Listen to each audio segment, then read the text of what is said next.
TPCC chief Mahesh Kumar Goud Gandhi Bhavan లో మాట్లాడుతున్నారు. Live లో చూద్దాం.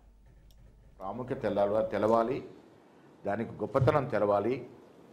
ఏ రకంగా 2014 తర్వాత ఫ్యాసిస్ట్ బీజేపీ ప్రభుత్వం మోడీ అమిత్ షా నేతృత్వంలో ఈ చట్టాన్ని ఏ విధంగా తూట్టుపడుస్తూ ఉన్నారు, ఏ విధంగా నిర్వీర్యం చేస్తూ ఉన్నారు, ఏ విధంగా ఇది పనికిరాని చట్టంగా చేస్తూ ఉన్నారో ఇది ప్రజలకు తెలవాలనే ఇవాళ మీ ముందుకు రావడం జరిగింది. కాంగ్రెస్ పార్టీ ఈ సందర్భంలో చేస్తున్నటువంటి డిమాండ్లు 2019లో సవరణ చేసి ఇన్ఫర్మేషన్ కమిషన్ యొక్క స్వతంత్రత దెబ్బతీసినందుకు దాన్ని ఇమ్మీడియట్గా పునరుద్ధరించాలి. పాత పద్ధతిన 5 సంవత్సరాల స్థిర పదవి కాలం, రక్షిత సేవా నిబంధనలు కొనసాగించాలి. ఇది కాంగ్రెస్ పార్టీ యొక్క ప్రధాన డిమాండ్.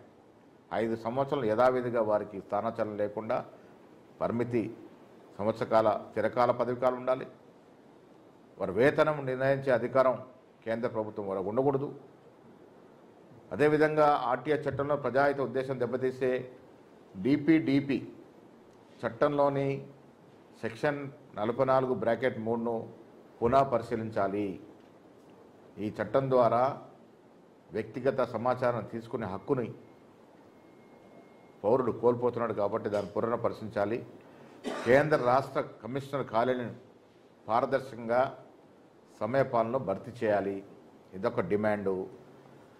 కమిషన్ పనితీరు ప్రమాణాలు నిర్ణయించి కేసుల పరిష్కార రేటును పబ్లిక్గా వెల్లడించాలి. కమిషన్లు ఎన్ని అప్లికేషన్లు వస్తున్నాయి, ఎన్నిటికి సమాచారం ఇచ్చాము, ఎన్నిటి పరిష్కారమైన